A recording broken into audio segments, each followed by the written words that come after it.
नमस्कार, मैं हूं आशीष चित्रांशी और आप देख रहे हैं द न्यूज लॉन्चर। ईरान के पूर्व सुप्रीम लीडर, शहीद supreme leader Ayatollah Ali Khamenei का जनाजा मशहद अब पहुंच ही चुका है। आप मान लीजिए, कुछ पल आगे पीछे हो सकता है, आप कार्यक्रम देख रहे हो तो पहुंच चुका है। मशहद में लाखों लोगों का जन सैलाब है, लाखों लोग उमड़े हुए हैं। लेकिन जब सुप्रीम लीडर का जनाजा मशहद पहुंचने वाला था, उस वक्त अमेरिका ने, ट्रंप ने फिर से इतनी जाहिलियत और इतनी हैवानियत, जिसे कहते हैं दानव वाले काम, राक्षसों के काम, ऐसा काम किया। मशहद को जोड़ने वाले दो पुलों को उड़ा दिया। और पता है, पूरी दुनिया को पता है कि नजफ से आखिर में, अभी नजफ में पार्थिव शरीर था, जनाजा था अयातुल्ला अली खामेनेई का। वहां से, नजफ से अंतिम में, आखिर में मशहद, मशहद जो उनका होम टाउन था, घर था अयातुल्ला अली खामेनेई का, वहां पर जनाजा आएगा और वहीं पर सुपुर्दे खाक किया जाएगा। चारों तरफ से लोग अपने सुप्रीम लीडर की अंतिम विदाई में शामिल होने के लिए मशहद का रुख कर रहे हैं। मशहद के दो पुल उड़ा देना, आखिर ये क्या है? और ताजा खबर मैं आपको बताऊं तो ईरान में 14 लोगों की मौत हो गई है, जो बीती रात से हमला शुरू किया अमेरिका ने। इसमें, सिर्फ इस हमले में 14 लोगों की मौत हो चुकी है। ये ईरान का ऑफिशियल स्टेटमेंट है। अमेरिका जैसा है नहीं कि वो बताएंगे नहीं, ईरान का ऑफिशियल स्टेटमेंट आ चुका है 14 मौतों का। ये संख्या भी कहां तक जाके ठहरेगी हम नहीं बता सकते। लेकिन इस सबके बीच ये जो दो चीजें, 14 मौत उधर हुई, सुप्रीम लीडर के जनाजे के आखिरी पड़ाव पर पहुंचने से पहले दो पुलों को उड़ा दिया। इसने आईआरजीसी का पारा अब 7वें आसमान पर पहुंचा दिया है। और आईआरजीसी ने ओपनली, बिल्कुल खुलेआम दुनिया के सामने कहा है कि अमेरिका जो बार बार इजराइल के साथ खड़े होकर के इस युद्ध को आगे बढ़ाने का काम कर रहा है, अमेरिका अगर इस युद्ध से दूर हो जाए तो 24 घंटे से ज्यादा वक्त नहीं लगेगा। इजराइल के लिए 24 घंटे पर्याप्त है। इस हेडलाइन को समझना होगा। 24 घंटे पर्याप्त है इजराइल के लिए। इजराइल को 24 घंटों में हम घुटने पर ले आएंगे, यानी 24 घंटे में इजराइल सरेंडर कर देगा। और अगर कहीं 24 से ज्यादा हो गया, अगर 24 घंटे में यह हाल है, तो 48 घंटे में तो हो सकता है नक्शे पर दोबारा ड्रॉ करना पड़े पेंसिल लेकर के इजराइल को। और जब ये चारों तरफ परिस्थितियां अब जटिल होती जा रही हैं, दुनिया को चिंता में डाल रही हैं, उस वक्त इस युद्ध की आग में घी डालने के लिए नेतन्याहू तैयार है। वो बंद कमरे में सीक्रेट मीटिंग कर रहा है अपने टॉप के अधिकारियों के साथ, जो युद्ध में शामिल होने का फैसला ले सकते हैं। यानी युद्ध और भयावह और भीषण हो सकता है। भाव को लाइए, फिर हम इस कार्यक्रम में बढ़े आगे और पूरा का पूरा, एक तरह से कहें, हम आपको पूरा युद्ध का अपडेट अब तक का दे देंगे। स्वागत है भाऊ, लाइए जरा शुरू कीजिए। सबसे पहले हेडलाइन लाइए। ईरान का बड़ा दावा, अमेरिकी हमलों में 14 लोगों की मौत और 78 घायल। ये जो लेटेस्ट इंफॉर्मेशन है ईरान की तरफ से, वो है 14 की मौत। लेकिन अब इससे आगे चलते हैं। इस 14 की मौत और मशहद में जो हो रहा है वो मिला करके देखना होगा। पहले नेतन्याहू क्या करने की तैयारी में है वो थोड़ा समझना होगा। नेतन्याहू ने कैंसिल की सेरेमनी की सीक्रेट सिक्योरिटी मीटिंग। क्या इजराइल भी कूदेगा ईरान युद्ध में? ये जो सेरेमनी कैंसिल किया, इससे बहुत सवाल उठने लगे और ये एकाएक वेस्टर्न मीडिया में खबर छा गई। मैं तो हिंदी में आपको दिखा रहा हूं, इसलिए यहां से लिया है रेफरेंस। आगे लाइए, खबर के भीतर जरा चलिए, चेंज करिए, लाइए जल्दी लाइए भाई। हाल के दिनों में नेतन्याहू ने एक महत्वपूर्ण सार्वजनिक सेरेमनी अचानक रद्द कर दी। इसके बजाय उन्होंने सुरक्षा अधिकारियों के साथ बंद कमरे में लंबी मीटिंग की। इजरायली मीडिया के मुताबिक यह मीटिंग ईरान के साथ बढ़ते तनाव, स्ट्रेट ऑफ होर्मुज पर अमेरिका ईरान टकराव और लेबनान की स्थिति पर केंद्रित थी। आगे चलिए। अमेरिकी डिफेंस सेक्रेटरी, जो वहां का रक्षा मंत्री या युद्ध मंत्री अब तो कहने लगे हैं वहां पर, पीट हेगसेथ की इजराइल यात्रा भी रद्द हो गई, जो नाटो समिट के दौरान होनी थी। जब अंकारा में टर्की में नाटो समिट था, उसी समय हेगसेथ की यात्रा होनी थी और रद्द हो गई। नेतन्याहू ने इससे कुछ अच्छा हो सकता है बताया, लेकिन अंदरूनी सूत्रों का कहना है कि अमेरिका ईरान सीज फायर के बावजूद इजराइल अपनी रणनीति पर काम कर रहा है। नेतन्याहू की सरकार ईरान के न्यूक्लियर कार्यक्रम को पूरी तरह खत्म करने पर जोर दे रही है, जबकि ट्रंप प्रशासन होर्मुज खोलने और आर्थिक राहत पर फोकस कर रहा है। यह मीटिंग ऐसे समय में हुई जब ईरान ने होर्मुज में जहाजों पर हमले किए और अमेरिका ने जवाबी कार्रवाई की। इजराइल चुप नहीं बैठा है, उसने लेबनान में हिजबुल्लाह के ठिकानों पर हमले जारी रखे हैं, जो ईरान का प्रॉक्सी फोर्स माना जाता है। आगे चलिए। इसमें ये देखिए क्लियर है कि ईरान में मीटिंग तब शुरू हुई जब ये हमला अमेरिका की तरफ से शुरू हो गया, और हमले में मतलब बहती गंगा में हाथ धोने में ये युद्ध अपराधी नेतन्याहू माहिर है। युद्ध मान लिया अगर ये अभी प्रथम मतलब प्राइमरी लेवल पे भी है, तो इस प्राइमरी लेवल को पीक लेवल पर 1 मिनट में पहुंचा सकता है नेतन्याहू, क्योंकि वॉर के सिचुएशन में जहां पर हमले हो रहे हैं, एक गंभीर हमला नेतन्याहू की तरफ से हो गया तो ये युद्ध जो है ये फिर बहुत ही भयावह हो जाएगा। लेकिन ईरान का इस पर क्या रुख है इजराइल को लेकर के, ये देखिए यहाँ पर एक दिन में इजराइल को घुटनों पर ला देंगे ईरान। ईरान ने इजराइल और अमेरिका को धमकी दी है। ईरान ने कहा कि आधी रात के बाद हमारा इंतजार करो, हम आसमान से तुम पर मिसाइलें बरसाएंगे। होर्मुज को बंद कर दिया गया है। ईरान ने अमेरिका के लोगों से कहा अपने प्रेसिडेंट से कहो कि ईरान और इजराइल के बीच दखल न दे, हम एक ही दिन में इजराइल को घुटनों पर ला देंगे। ठीक है, हटा दीजिए। ये अमेरिकी लोगों से कहा कि बस खाली बीच से हट जाओ, फिर हम इजराइल के साथ तो हम निपट लेंगे अकेले। अब इसके बीच जब इजराइल में नेतन्याहू मीटिंग कर रहा है टॉप ऑफिशियल्स के साथ, तो इससे जोड़िए आप फिर मसहद को। ये सब कुछ जुड़ा हुआ है, कुछ अलग नहीं है जब युद्ध हो रहा है। तो अगले पे आइए, चलिए आगे। ईरान युद्ध की वजह से अमेरिका को भारी नुकसान।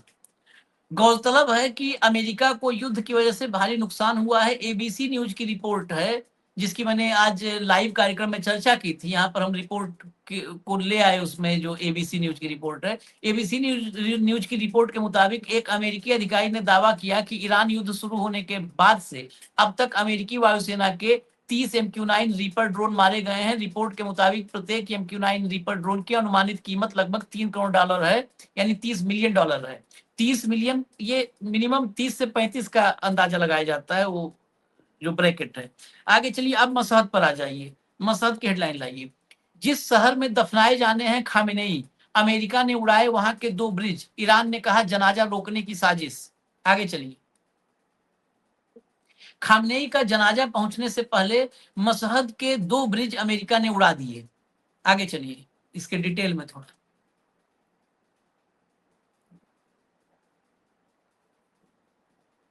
अमेरिका ने मसहद जाने वाले 2 ब्रिजों को तबाह कर दिया है। आईआरजीसी ने दावा किया है कि अमेरिका ने अपने ताजा हमलों में ईरान के पूर्वी हिस्से में मसहद जाने वाले 2 अहम पुलों को निशाना बनाकर तबाह कर दिया है। आईआरजीसी का आरोप है कि यह हमला दिवंगत सर्वोच्च नेता के अंतिम विदाई समारोह को प्रभावित करने की कोशिश है। आईआरजीसी, ये आईआरजीसी के ही स्टेटमेंट को हम बता रहे हैं। आईआरजीसी ने कहा कि अमेरिका की यह आक्रामक कार्रवाई बिना जवाब के नहीं छोड़ी जाएगी। आईआरजीसी ने दावा किया कि जवाबी कार्रवाई के पहले चरण में उसकी नौसेना और एयरोस्पेस फोर्स ने कुवैत और बहरीन में मौजूद अमेरिकी सैन्य ठिकानों पर संयुक्त मिसाइल और ड्रोन हमला किया है। अब जरा हम आपको ले चलते हैं मसहद की तरफ, लेकिन मसहद जाने से पहले आपको मसहद पहुंचने से पहले जो जनाजा था वो कहाँ था, जरा एक विजुअल दिखाते हैं। ये इसका असर क्या होगा, इसी से भी जोड़ते हैं। IRNA news agency footage capture the solemn procession, ये बेसिकली हजरत अब्बास की मजार है। हजरत अब्बास की मजार के चारों तरफ जो है जनाजा को चक्कर लगाया जा रहा है, जो हम लोग कहते हैं परिक्रमा करना, उसके फेरे लगाए जा रहे हैं। विजुअल दिखाइए।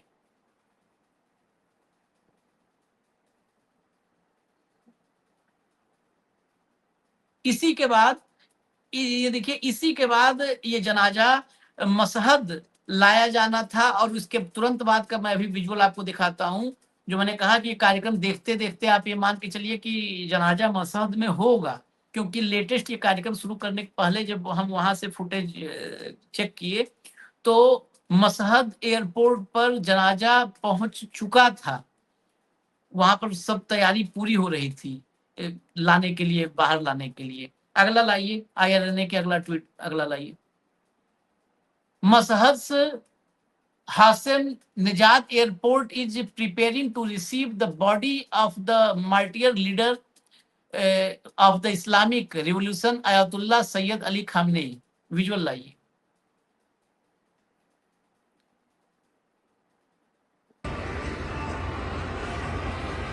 ये देखिए, ये मशहद एयरपोर्ट नजफ में पार्थिव शरीर हवाई जहाज में वहां पर रखा गया और हवाई जहाज के जरिए मशहद लाया जा रहा है। मशहद अब तो लाया जा रहा है कि आप मान के चलिए कि पहुंच चुका है, जब ये कार्यक्रम देख रहे होंगे, क्योंकि टाइम बहुत ज्यादा इतनी दूरी नहीं है कि बहुत कई घंटों का सफर होगा।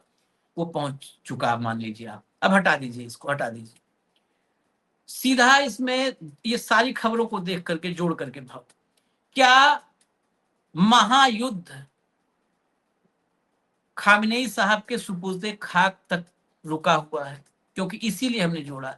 जो कुछ भी हो रहा है, IRGC भी तमतमाई हुई है, लेकिन ये उस वक्त पर अमेरिका ने हमले शुरू किए हैं, और उस वक्त पर नेतन्याहू ये मीटिंग कर रहा है जब 4 तारीख, इवन 3 तारीख मान सकते हैं, 3 से 4 के बीच शुरू हो चुका था। 4 तारीख से जो उनके अंतिम विदाई शुरू हुई है, 9 तारीख को उसका अंतिम चरण यानी सुपुर्दे खाक होना है।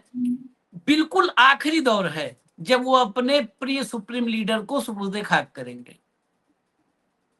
क्या बस उसी पल का इंतजार है कि उधर से हम मुझे लगता है कि और फिर सुपुर्दे खाक होने के बाद ये बहुत भीषण स्वरूप में जाएगा युद्ध।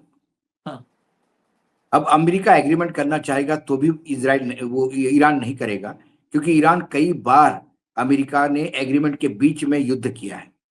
1 बार नहीं, 2 बार नहीं, 3 बार नहीं, ये 4थी बार, 5वीं बार है। और अंतर्राष्ट्रीय जो ऑब्जर्वर है वो भी कर चुके हैं कि अमेरिका जब भी वार्तालाप करता है तो बीच में बमबारिंग शुरू कर देता है। अब उनके लिए ये जनाजा सुपुर्दे खाक करना सबसे बड़ी अहम बात है अभी। लेकिन 2 पुल को रास्ते में उड़ाना ये अमानवीय कृत्य है, ये वॉर क्राइम मानता हूं मैं इसको, और इसके लिए अमेरिका को जवाब देना होगा।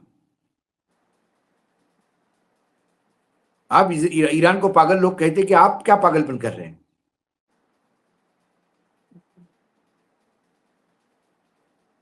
और अभी इजराइल यदि मीटिंग कर रहा है और इजराइल यदि इसमें कूदता है तो ये और भीषण होगा। मैं बता रहा हूं आपको, ईरान सिर्फ जवाब दे रहा है, ईरान यदि आक्रामक हो गया तो क्या होगा? वो तो बोल रहा है कि अमेरिका हट जाए, 24 घंटा में हम इजराइल को ठंडा कर देंगे इजराइल तो परमानेंट। उसने तो इजराइल को बता दिया कि इजराइल क्या है। ईरान की ग्रेटनेस है कि वो अमेरिका, इजराइल, मिडिल ईस्ट के बाकी देश, इन सब से अकेला लड़ रहा है, अकेला। और ये सब मिलके भी उसको घुटने पे नहीं ला पाए। कई बार ये भाग गए युद्ध से। और अमेरिका का जो पागलपन है, खासकर ट्रंप का, उसने इजराइल को इन्वॉल्व किया होगा कि आप आ जाइए इसमें। इस चक्कर में सारा खेल हो रहा है। नहीं, वो खुद भी बहुत उतावला है, क्योंकि वहां चुनाव अक्टूबर तक चुनाव कंप्लीट हो जाना है, तो इसलिए बहुत उतावला। हाँ, उसको युद्ध किसी भी हालत में चुनाव तक कुछ तो दिखाना होगा, लेकिन कहीं उल्टा दाव ना पड़ जाए। इजराइल का एक सर्वे हमने दिखाया था, इजराइल का सर्वे, जिसमें 93% लोगों ने युद्ध में ईरान को विजेता माना है। इजराइल में हाँ 93, हाँ हाँ, 93%। क्यों नहीं मानेंगे? वो इजराइल के लोग खुद मार खा रहे हैं ना, दिख रहा है उनको। टेल अवीव बर्बाद हो गया, पूरी जिंदगी बंकर में निकालनी पड़ रही है। कहां गया आयरन डोम जो विश्व को बेचा जा रहा था?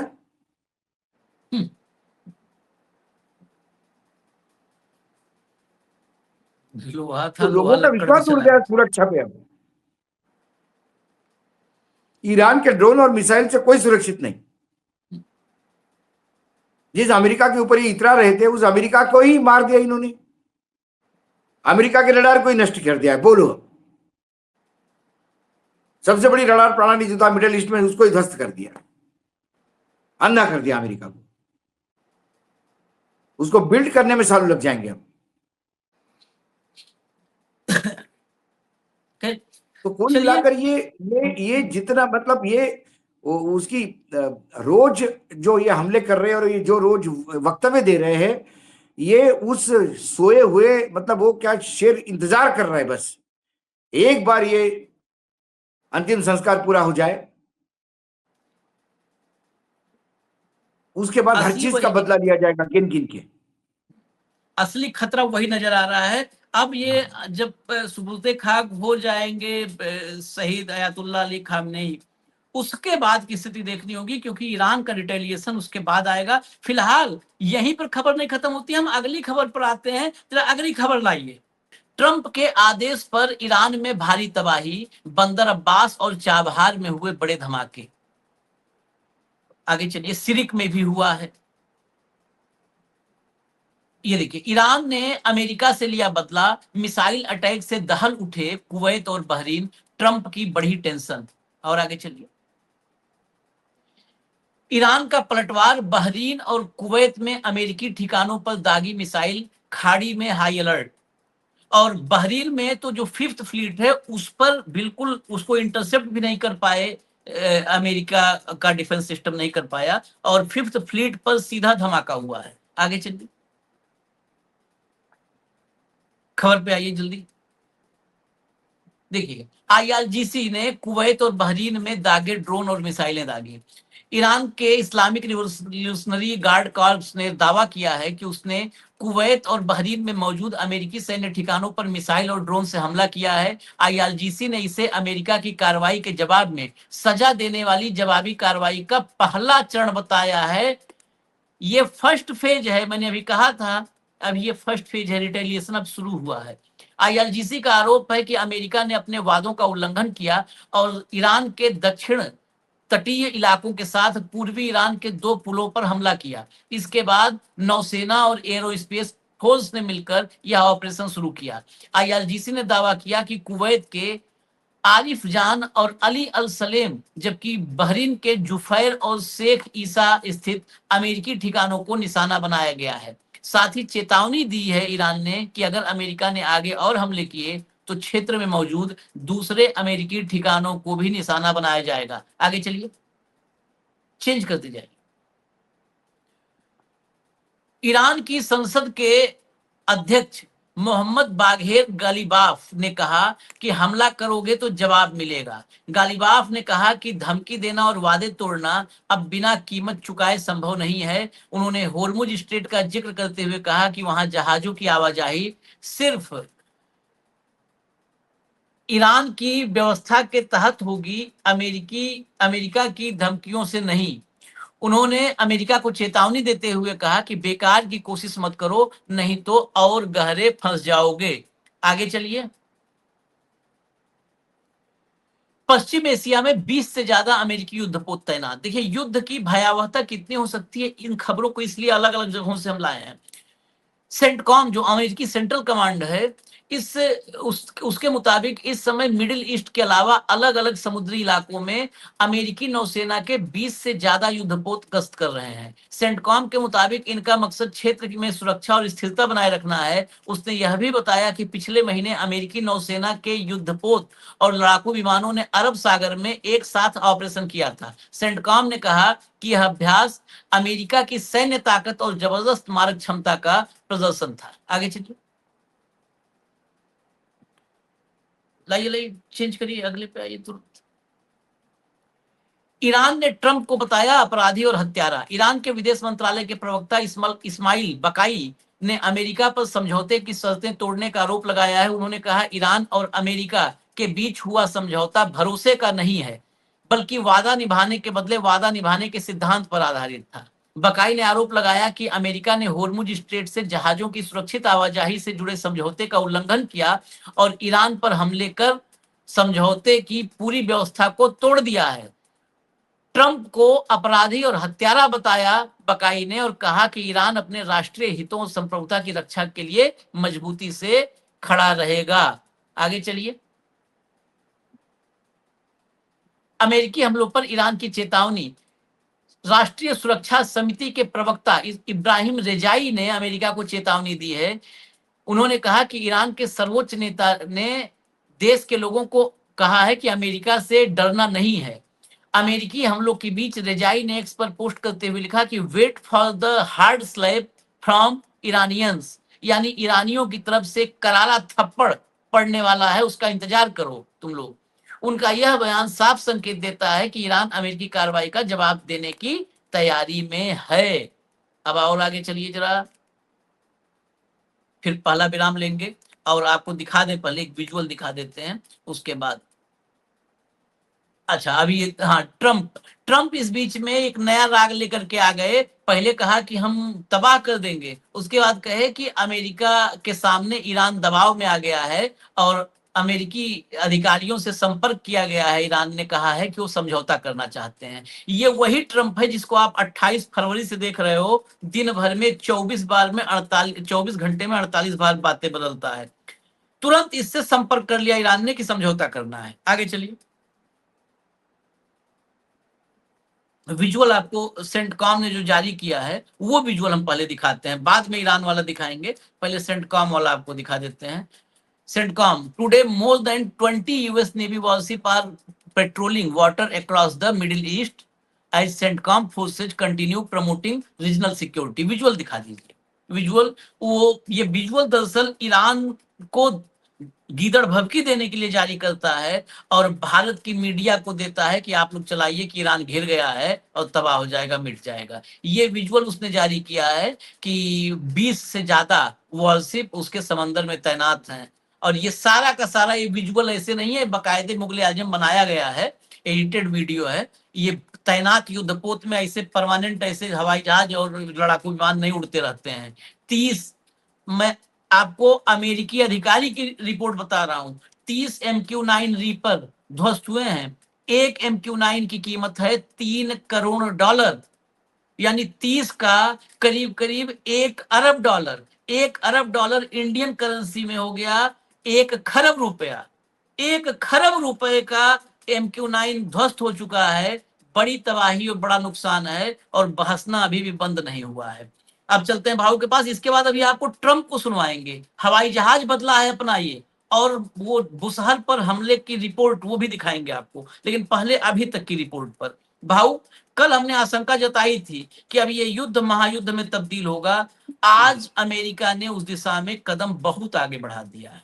ईरान ने अभी नहीं बढ़ाया है, अभी भी हम कहेंगे। देखिए, नाटो के मीटिंग में जब टर्की में हो रही है मीटिंग, वहां पे जब ट्रंप ने ये बोल दिया कि अब ईरान का समझौता रद्द हो गया है, ऐसा हम मानते हैं, वो पागल लोग हैं, वो आतंकी लोग हैं और हमें उनको नष्ट करना है। शायद उसको ये लगा कि नाटो के सम्मेलन में ये बात करके, और नाटो ने, जैसा कि उसने कहा कि नाटो को भी अपना थोड़ा सा डिफेंस का भार उठाना चाहिए, तो नाटो ने कुछ $50 बिलियन के शस्त्र भी खरीदे हैं। तो ये शायद ये सोच बैठा कि नाटो भी इस युद्ध में साथ में उतरेगा, इसलिए ये फिर और आक्रामक हो गया है। लेकिन कल का आक्रमण के बाद जो रिटेलिएशन हुआ, 80 जगह पे उन्होंने कल अटैक किया, उसका जवाब 86 जगह पे अमेरिका और अमेरिका के मिलिट्री बेसिस जहाँ थे वहां ईरान ने रिटेलिएशन दिया और अमेरिका को नुकसान भी पहुंचाया, ऐसा नहीं। हाँ, एक बात है कि अमेरिका नुकसान अपना बताता नहीं है और ईरान अपनी एक एक चीज लोगों के सामने लाता है।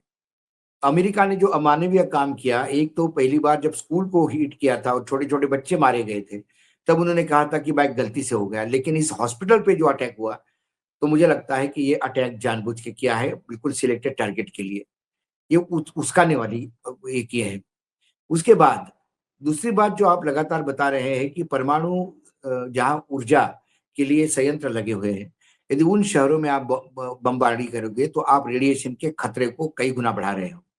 और यदि इसमें परमाणु रेडिएशन यदि फैल गया, तो इसमें सिर्फ ईरान नहीं, इसमें आसपास के पूरे मिडिल ईस्ट के देशों में इसका इम्पैक्ट देखने को मिलेगा और फिर ये परमाणु युद्ध में तब्दील हो जाएगा। जब ये परमाणु युद्ध में तब्दील हो जाएगा तो फिर चीन, रशिया, नॉर्थ कोरिया, ये सब क्या हम किसी विश्व युद्ध की तरफ जा रहे हैं? हम बार-बार हमें लगता है कि ये विश्व युद्ध की तरफ जा रहे हैं। दूसरी बात, ट्रंप जो कहता है कि उसने 28 फरवरी से कहना शुरू कर दिया था कि ईरान के पास कुछ भी नहीं। एक समय ऐसा आया कि उन्होंने कहा कि ईरान पे मैं मारूं भी तो किसको मारूं? सारे टारगेट तो मैंने खत्म कर दिए हैं वहां पे। फिर वो कहता है कि मुझे ईरान के लोगों ने कहा कि सुप्रीम लीडर आप बन जाओ। मैंने कहा मैं क्यों बनूं, मुझे मेरे पास टाइम नहीं। फिर एक बार कहता है कि ईरान ने मुझे कुछ टैंकर्स, ऑयल टैंकर्स गिफ्ट भेजे क्रूड ऑयल के। ये ऐसी बेबुनियाद और छिचोरी बात करके, मतलब छिचोरी भी क्या कहे इसको, झूठ और फरेब और अपनी शेखी बगाड़ने के चक्कर में ये पूरे इंटरनेशनल पीस जिसको कहते हैं, अंतर्राष्ट्रीय शांति को अशांति के जोन में तब्दील कर रहा है। और इसके चलते मुझे लगता है कि आने वाला समय, जो अटैक जिस डेप्थ में हुआ है ईरान पे, उसका रिटेलिएशन यकीनन बहुत जबरदस्त होगा। और इस रिटेलिएशन में सबसे ज्यादा नुकसान उन अमेरिका के फ्रेंडली कंट्रीज को होगा, जो अमेरिका के दोस्त बने हुए हैं वर्तमान स्थिति में, चाहे मिडिल ईस्ट के देश हो जहां अमेरिका के बेस आज भी मिलिट्री बेस काम कर रहे हैं वहां पे, और बाकी जगह पे मुझे लगता है उनको सबसे ज्यादा खामियाजा भुगतना पड़ेगा। और ये युद्ध का स्केल, आशीष जी, दिन प्रतिदिन बढ़ता जाएगा। क्योंकि अब अमेरिका पे विश्वास क्यों रखी ईरान, मुझे एक बात बताइए। पाकिस्तान में आपने एग्री किया, पाकिस्तान में 14 पॉइंट पे आपने एग्रीमेंट किया, और वो 14 पॉइंट को इम्प्लीमेंटेशन कैसा करना है इसके लिए जिनेवा में मीटिंग करनी थी। उस मीटिंग के बीच में ही आपने जो जो अपने क्लॉजेस है उसको तोड़ना शुरू कर दिया। आपने ईरान पे हमले कर दिए और आपने कहा कि ईरान ने हमला किया। ईरान क्यों नहीं? ईरान ने पहले ही कहता था कि लेबनान इसमें है। ईरान तो इस बार बाकायदा अपने शांति, मतलब अपने यहाँ मातम मना रहा था। उसको सुपुर्दे खाक हो रहे थे उनके जो सुप्रीम लीडर है वो। ऐसे में ईरान युद्ध करना नहीं चाहता था, लेकिन इसी का फायदा उठा के यदि आपने एग्रीमेंट में क्या हुआ था, एग्रीमेंट में ये हुआ था कि हार्मुज खोला जाएगा, लेकिन हार्मुज को पूर्ण रूप से पहले जैसा खोलने में 3-4 महीने का टाइम लगेगा, क्योंकि डिमाइनिंग करना है। इसके लिए हार्मुज पे नियंत्रण, उन्होंने कहा कि हार्मुज पे नियंत्रण तो ईरान का ही रहेगा, लेकिन ईरान एक तयशुदा रूट है, उस रूट से निकालेंगे। जब ये एग्रीमेंट हो गया और इस एग्रीमेंट को इम्प्लीमेंटेशन भी शुरू कर दिया, और ईरान ने जहाजों को निकालना शुरू कर दिया था, इंडिया के भी जहाज निकले उसमें। लेकिन इसी के बीच आप एक नया कॉरिडोर खड़ा करके ईरान के अस्मिता को यदि चैलेंज करोगे या उसके कंट्रोल को आप चैलेंज करोगे, तो फिर वो तो हिट करेगा। और औकात इतनी है कि कतार, यूनाइटेड नेशंस, अमेरिका द्वारा संरक्षण, ये सब कुछ होने के बाद कोई जहाज नहीं जा रहा उस रूट से, क्योंकि जो जहाज गए उन पे हमले हुए, कोई नहीं बचा पाया उनको। रूट आ गया, आप कह रहे रूट, आज का रूट आया है वहां से, जो इंटरनेशनल लेवल पर नजर रखते हैं जियोपॉलिटिक्स पर, जो मतलब ईरान के विकल्प के रूप में अमेरिका ने कॉरिडोर बनाया था, वहां से एक भी जहाज नहीं जा रहा है। नहीं जा रहा है ना। अल्टीमेटली सब हाथ जोड़ करके वही IRGC के पास जा रहे हैं। और दूसरी बात, ट्रंप पर और अमेरिका पर विश्वास, ये नरेंद्र मोदी के अलावा दुनिया में कोई नहीं करता है। कोई नहीं विश्वास करता, कोई नहीं। अभी मैं पूतना और सुरसा पे विश्वास कर लो, मैं पूतना का दूध पीना मंजूर, इसका अमेरिका पे विश्वास कैसे कर ले इंग्लैंड कोई? के क्वीन का एक स्टेटमेंट सुन रहा था, वीडियो स्टेटमेंट पर। उन्होंने कहा कि he is unglorified clown of the international politics. Trump के लिए बोले बदतमीज आदमी है, तमीज नहीं है, उसको प्रोटोकॉल पता नहीं है, उसको इंटरनेशनल रिलेशन समझ में नहीं आता, किसी के भी कंधे पे हाथ रख देता है, किसी को कुछ भी बदतमीजी से बात करता है, किसी को भी गाली देता है। बोला उससे मिलना अपमान है। वो अंतरराष्ट्रीय थर्ड स्टेज, मतलब छिछोरा जोकर है, नथिंग लेस देन दैट। लेकिन एक बात है भाऊ, ये जोकर बहुत डरपोक है, और दुनिया में जितने इस वक्त जोकर हैं सारे बहुत डरपोक हैं। मैं सारे सर्कस वाले जोकरों की बात नहीं एक कर रहा बात हूँ, वो तो हमेशा हिम्मती हो कहता हूं, सकते हैं। जो लोग धमकाते हैं वो डरपोक ही होते हैं आशीष जी, इसलिए धमकाते हैं। इसका ये कितना डरपोक है मैं आपको दिखा देता हूँ, उसी पे चलते हैं। कितना डरपोक है दिखाता हूं मैं इसका, ये कितना काय और डरपोक है। पहले राइटर्स का ट्वीट लाइए, राइटर्स का ट्वीट लाइए, ये राइटर्स का ट्वीट पढ़िएगा। Massive explosion rock Iran's Bushehr nuclear power plant city as Trump's very powerful strikes continues across southern Iran. Iran's national security vouch crushing response says will deprive Americans of security wherever they are. लगे रहने दीजिए, इसको हिंदी में बता दूं, हिंदी में ये पूरा ट्वीट। ईरान के बुशहर परमाणु ऊर्जा संयंत्र वाले शहर में भीषण विस्फोट हुए हैं। राष्ट्रपति ट्रंप के बताए जा रहे बेहद शक्तिशाली हमले दक्षिणी ईरान में लगातार जारी हैं, और ये न्यूक्लियर सिटी है। ईरान की राष्ट्रीय सुरक्षा परिषद, अब ये ईरान के हवाले से नहीं, मैं राइटर्स के हवाले से बता रहा हूं। ईरान की राष्ट्रीय सुरक्षा परिषद ने कुचल देने वाले जवाब की कसम खाई है। क्या कसम खाई? कुचल देने वाला जवाब। और आगे कहा क्या परिषद ने, वो सुनिएगा, कोट अनकोट है, अमेरिकियों को दुनिया में जहां भी होंगे सुरक्षा से हम वंचित कर देंगे। आईआरजीसी उनको सुरक्षा से वंचित कर देगी। दुनिया के किसी कोने में तुम छिप जाओ, तुम्हें छोड़ेंगे नहीं। तुम बुशहर पर आओगे, बुशहर, फोर्डो, इस्फहान, यहां पर अगर बम गिरा रहे हो तो या तो फिर डिक्लेयर करो कि अब हम वॉर में जाएंगे। वॉर होता है ना, एक होता है आर पार वॉर, बिल्कुल मतलब अब कोई एक तो खत्म होगा, वैसे या तो वार का ऐलान कर दो। ये बम गिरा करके बुशहर में फिर भाग जाओ, फिर कहो कि अब हम ईरान से बातचीत करना चाहते हैं। ये हाँ, आप यही पूरी यही दुनिया यही के साथ गलत कर रहे हैं। और उसके आगे इस डरपोक का असली, अब आपको मैं दिखाता हूं सबूत। ये सबूत है, ये कुछ भी कहे। ये कर दिया बुशहर में। अगला लाइए क्लिप, पीटीआई वाला लाइए clip. Concern that caused us to change planes. What was the security concern that caused us to change planes? We sent this one in so that the Air Force Base here was in the same exact line. So you saw, did you see the picture with We did. hundreds of pictures, hundreds of people? Let me see that. Oh, yeah. You can't see it too well, but there are hundreds of people out there. So they wanted to see. So they came a little bit early and we switched planes. you're saying there wasn't a security concern? No. And Why was would there they? any other issue? No issue? No, with the plane? no, Anything? except we sent it a little early. Same line going back. So, We sent it a little bit early so that we could let them see it. The base, the whole base came out and saw the plane, and then we landed. Do you know why they had us close our window blinds? That was No. unusual. so it Well, has- yeah, because you're, probably on a dangerous flight because of the sleaze bags that we have to deal with. So you think that Iran was possibly thinking of targeting? Well, I mean, if they asked you to close your windows, probably they'd feel that way. They didn't ask me to close mine, but if they did, I would have done it. No, these are sick people, were you, so I could see something like that. I didn't know they did that, but I could see something like that. were you aware of any credible threat by Iran against Air Well, Force I have One? a threat all the time. I'm number one on their list before you.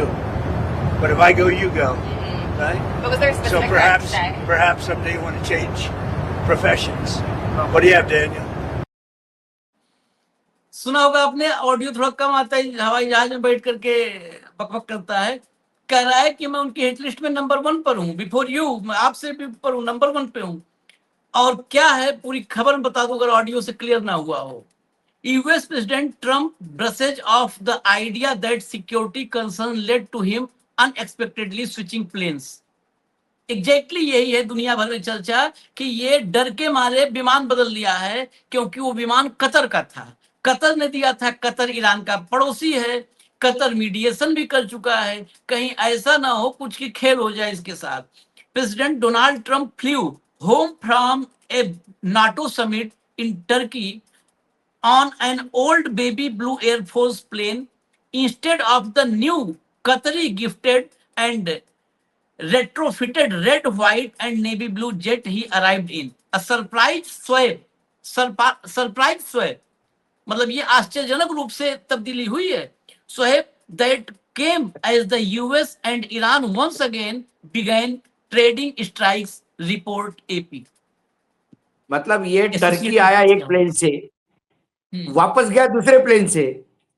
पहला वाला plane जो नया plane था वो इसलिए उसमें नहीं गया क्योंकि वो टर्की ने गिफ्ट किया था। हाँ, तो उसको डर लग रहा था कि भाई टर्की कहीं कोई गेम हो जाए, वो प्लेन में अंदर कुछ ऐसा हो जाए कि मैं मर जाऊं। ये डर उसको टर्की में आने के बाद लगा, हाँ, तो इसने अमेरिका से अपना पुराना प्लेन मंगवा लिया और उसमें वापस गया।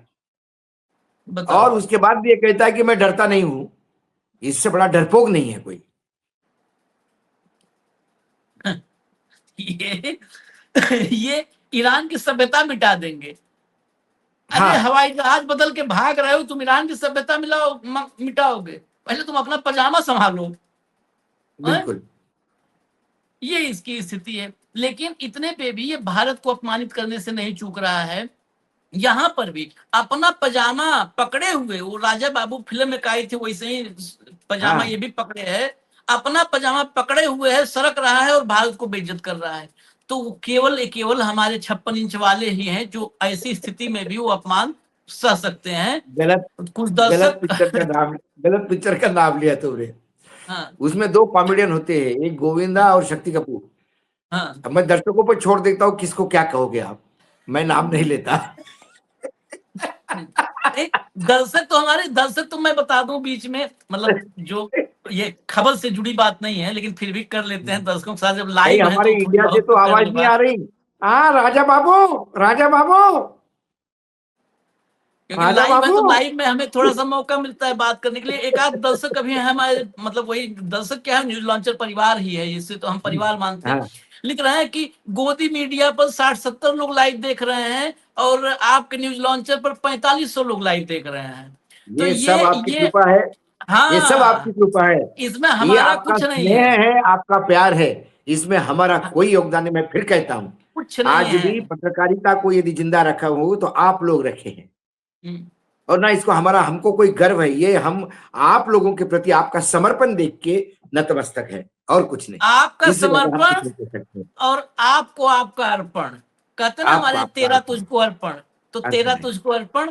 आपका सब है, हम आपको अर्पण खाली करने आ रहे हैं, कुछ नहीं है भाई वो हमारा। सारे बस न्यूज ये है कि चैनल जो आपका कह ये रहे हैं प्यार ही आप, बहुत है। 70-80 लोग देख रहे होंगे या 200 लोग देख रहे होंगे, वो किसी ना किसी के ओनरशिप में है। ये न्यूज लॉन्चर आप चार क्यों, अब करीब करीब 5000 लोग देख रहे हैं। ये 5000 लोगों की मिल्कियत है। ये आपका अपना चैनल है और हम आपकी सेवा में हैं। ये हमारे ये मतलब कहीं आशीष कम से कम वहां बैठ के मेन संपादक की चेयर पे बैठ के आशीष किसी को भी इस बात का मुगालता नहीं होने देते कि ये चैनल किसी अपने का है। वो कहता है कि ये चैनल हमारे दर्शकों का है और ये चैनल दर्शकों के प्रति समर्पित है। इसीलिए विश्वास के साथ रोज नई रिस्क लेके सारी खबरें वो तमाम लाने का प्रयास करते हैं, जिससे आपकी वेदनाओं को शब्द मिले। और जिसको वेदना होनी चाहिए वो तो असंवेदनशील हो चुके हैं, उनकी चमड़ी गेंडे से भी बड़ी हो चुकी है कि जिन्हें कोई फर्क नहीं पड़ता। तो इसीलिए कभी अंतर्राष्ट्रीय इशू होता है, कभी फाइनेंस का होता है, कभी जटिल होता है, कभी टेक्निकल होता है, कभी सुनने में बोझिल होता है, लेकिन हम लाने का प्रयास करते हैं क्योंकि हमें लगता है कि इतना बड़ा दायित्व आप लोगों ने दिया आपने हम पे, तो वो दायित्व हमारा वो बनाए रखना आज भी निभा रहे, कल भी निभाएंगे। खबर पर अब आते हैं। और अभी बोल दिया भाव ने बीच में कि कौन राजा बाबू है, कौन कौन क्या है, लोग नहीं, मैंने बताने भी यही लगे। कहा कि भारत में से नहीं, आवाज तो लोग नहीं आ रही बताने भी है, लगे। मेरे राजा बाबू, मेरे राजा बाबू। लोग बताने भी लगे। कोई बता रहा है ट्रम्प शक्ति कपूर है, तो कोई किसी बता रहा। चलिए आते हैं अगली बाइट, मैं वो सुनवा दूं जिसके वजह से ये चर्चा हम 2 मिनट विषयांतर हुए थे, वो अब सुनवा देते हैं। सुनिए जरा क्या कह रहा है। Congo versus Rwanda. I settled it. After 14 years and about 15 million people had their heads chopped off, I settled that one. I settled 8 wars. And when she won the Nobel Prize for Peace, she said, I can't believe I won it. The only one that should win it is Trump. Actually, they probably will do the wrong thing. It's very sad with Norway. But I would say I should have won that award more than anybody that ever received the Nobel Peace Prize.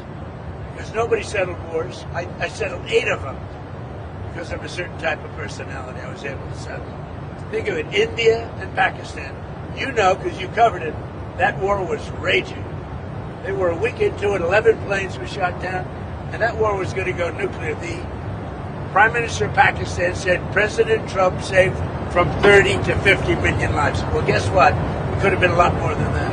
Do you think the Democrats should be able to pick a A replacement? story that hasn't gotten a lot of attention. Starting on July 1st, Medicare is now covering GLP-1 drugs for weight loss only. It's the first time it's ever happened. It happened under your leadership. Yeah. How big of a deal is that for people? Well, because of favored nations, the drug prices have come down tremendously. And also, if you look at Trump RX, it's been unbelievable, the price cuts. But take a look at what we've done in terms of favored nations. अब बता दें इसमें क्या मुख्य रूप से है। ये फिर कह रहा है मैं अलग तरह की शख्सियत हूं, वो तो हो, उसमें कोई डाउट नहीं है। मैं अलग तरह की शख्सियत हूं, मैंने 8 जंगें रोकी हैं, भारत पाकिस्तान की जंग मैंने रोकी, 11 विमान गिरे थे, न्यूक्लियर वॉर हो जाता, मैंने उसे रोका। युद्ध को रोकने के लिए मुझे नोबेल पीस प्राइज मिलना चाहिए। इस मूर्ख को मोदी जी मूर्ख नहीं आगे बता ये भी सकते। कहता है, मूर्ख आगे ये कहता है कि जिसको मिला वो भी मुझे कह रहा था कि तो आपको ही मिलना चाहिए था, मैं ही उसके लिए कैंडिडेट हूं। मतलब मैंने इतना चीप और इतना मतलब क्या कहे, शब्द नहीं है मेरे पास। नहीं, इतना इसको सस्ता मैंने आदमी नहीं देखा कि दुनिया में पहला आदमी है जो कहता है कि मुझे नोबेल नहीं मिला, मैं उसका हकदार था। पहला आदमी है नोबेल जीवन तो में मिले मैंने ना नहीं मिले, देखा। नोबेल मिले ना मिले, कह रहा 11 विमान गिरे, तू अपना भाई गिन ले। मोदी जी नहीं बताएंगे, मैं बता दे रहा हूं। आज की अमेरिका की रिपोर्ट है, अमेरिका की रिपोर्ट, मेरी नहीं है ना, इंडियन किसी को दी की है। 30 MQ-9 रीपर 1 अरब रुपए के करीब उसकी कीमत है, सारे जोड़ लो तो 1 अरब भारतीय करेंसी में। इतना बड़ा नुकसान खाली MQ-9 रीपर का हुआ है। F-35 गिरा, F-15 गिरा, F-16 गिरा। अरे बचा क्या है? तुम्हारी इज्जत गिरी, अमेरिका की साख गिरी, सब कुछ थू थू हो गया, और तुम हमारा बता रहे हो। हमारा तो प्रधानमंत्री ऐसा है कि वो बोल नहीं पाता है, नहीं तो तुम्हें तो रगड़ दे, व्हाइट हाउस में भी तुम न रह पाओ, ऐसा भूसा तुम्हारा छुड़ा हुए है। नहीं, तुम्हारी किस्मत अच्छी है कि यहाँ नरेंद्र मोदी है, नहीं मनमोहन सिंह होते तो तुमको इलाज कर देते। आपको मैं मनमोहन दिखाता सिंह हूँ, होता तो भी इलाज कर देते। मनमोहन सिंह ने इंटरनेशनल फोरम से बोला था, as far as India is concern, we are against the attack on Gaza strip and we are against the attack on Iran by Israel. इसको ईरान कैसे बेइज्जत किया? लैंड ऑक्युपाइड बाय देम, ये उस मोनी बाबा ने बोला था। और ये सबसे ज्यादा हवाबाज, इनके गले से आवाज नहीं निकलती चीन और अमेरिका को लेकर। आपको मैं दिखाऊं ईरान ने कैसे बेइज्जत किया है? सब दर्शक ध्यान से देखें, लाओ जरा पोस्ट लाओ। इरना IRNA, ये नहीं, ये दो IRNA वाला लाइए, वो महत्वपूर्ण है। उसमें देखिए कैसे बेइज्जत किया है ईरान ने इस पे। IRNA ये सरकारी जो है वहां की एजेंसी है ईरान की। Even the visuals shared by the deceitful US president have proven to be fabricated। मतलब अमेरिका का राष्ट्रपति जो विजुअल्स जो है शेयर कर रहा है वो फैब्रिकेटेड हैं, और दिखा के इसको नग्न किया है। The photo Trump circulated as depicting Wednesday tonight's attack is in fact from the 12-day war and shows strikes on oil storage facilities in Saharan west of Tehran। ये जो नीचे भाई अब दिखा देते हैं क्या है। ये आज इसने ट्रम्प किया कि this is in retribution for yesterday's bombing of ships by Iran। If it happens again, it will get much worse। कि जो कल हमने बॉम्बिंग की है उसका ये नजारा है, और अगर दोबारा ईरान ने गलती की तो इससे भी वो मतलब इससे भी भयंकर विनाश हम करेंगे। और ये नीचे लगाया, ये 12-day वॉर का है फोटो। ये कब 12-day वॉर? मैं याद दिला दूं, ये 12 दिन का युद्ध तब है जब ईरान इजराइल का युद्ध हो गया था, और इजराइल ने पहली बार उनका वो जो आयरन डोम ध्वस्त हो गया था, नेतन्याहू प्लेन से भागा अमेरिका के पास, अमेरिका को रिक्वेस्ट किया, अमेरिका ने 3 बंकर ब्लस्टर बम डाले, और उसके बाद वो युद्ध रुका।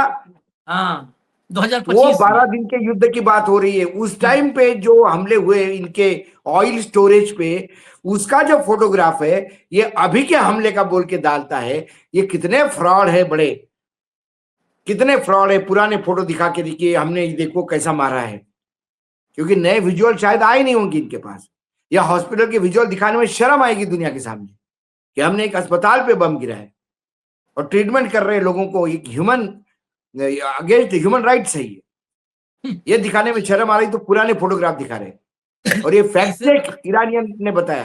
ईरान डरता नहीं है, ईरान अपने हर नुकसान को बाकायदा बताता है और अमेरिकन अटैक को भी बताता है। 28 भाव फरवरी से आज तक ईरान एक बार भी झूठ नहीं बोला, एक बार भी ईरान ने यू टर्न नहीं लिया।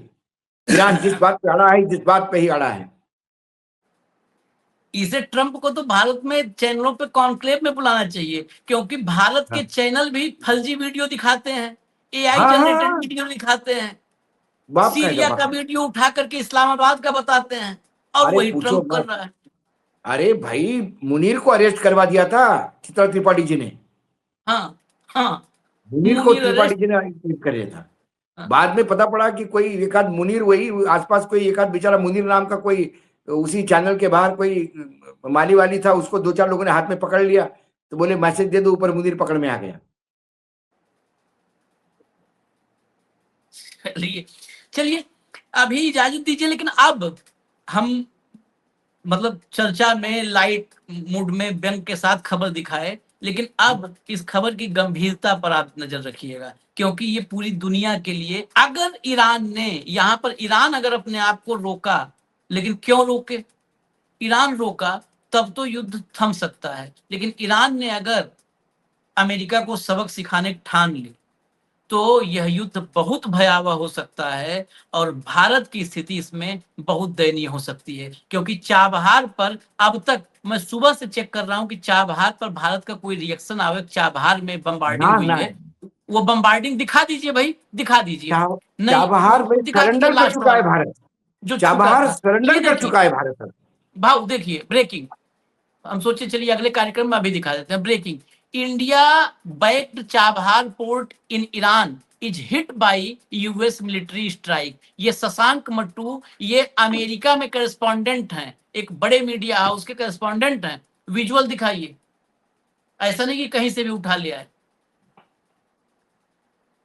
ये देखिए, इस चाबहार में भारत का इन्वेस्टमेंट है, भारत ने एग्रीमेंट किया था, अमेरिका के कहने पे चुपचाप वहां से पोर्ट वेबसाइट वगैरह से नाम हटाना शुरू किया, और आज उस चाबहार पर हमारे पैसा लगा हुआ है भाई। तुम इतने ईरान में चाबहार चुन के मार रहे हो, मतलब जहां भी हिट करो साइड में, मतलब मारो किसी को भी, लेकिन कोहनी से भारत को धक्का दे देता है ये। अरे बाबा, मतलब आप किसी को बहुत भी दुख की मारते बात मारते कह रहे हैं कोहनी से आशीष भारत को जी। धक्का दे देता है। आप ईरान में चाबहार में भारत का इन्वेस्टमेंट है, वहां हिट करने पे हमें लगता है अमेरिका ने गलती किया।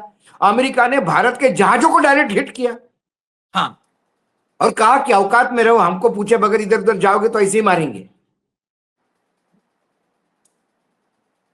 कोई रिएक्शन नहीं है। एक फॉरेन मिनिस्ट्री से यही रिएक्शन आया था, यही बोल दे कि नहीं हम चाबहार पे हमारा कुछ नहीं है, हम अपना वहां से तंबू उखाड़ लाए हैं, इतने बता दो, नहीं तो इतने भी हम लोग बोलने में और शर्म शशांक आती मट्टू है तो लिखेंगे। क्यों नरेंद्र मोदी जी और कोई डोवाल साहब या फॉरेन मिनिस्टर कोई अपने घर के गहने गिरवी रख के नहीं लाए थे? मुथूस फाइनेंस से लोन लेके नहीं दिया था पैसा। आपका और मेरा टैक्स पेयर्स का पैसा है वो, जो चाबहार में लगा था। इनके क्या बाप का जा रहा है? चलिए इजाजत दीजिए, कार्यक्रम और भी बहुत सारा अपडेट है लेकर के आते हैं। धन्यवाद भाऊ, बहुत बहुत धन्यवाद, नमस्कार।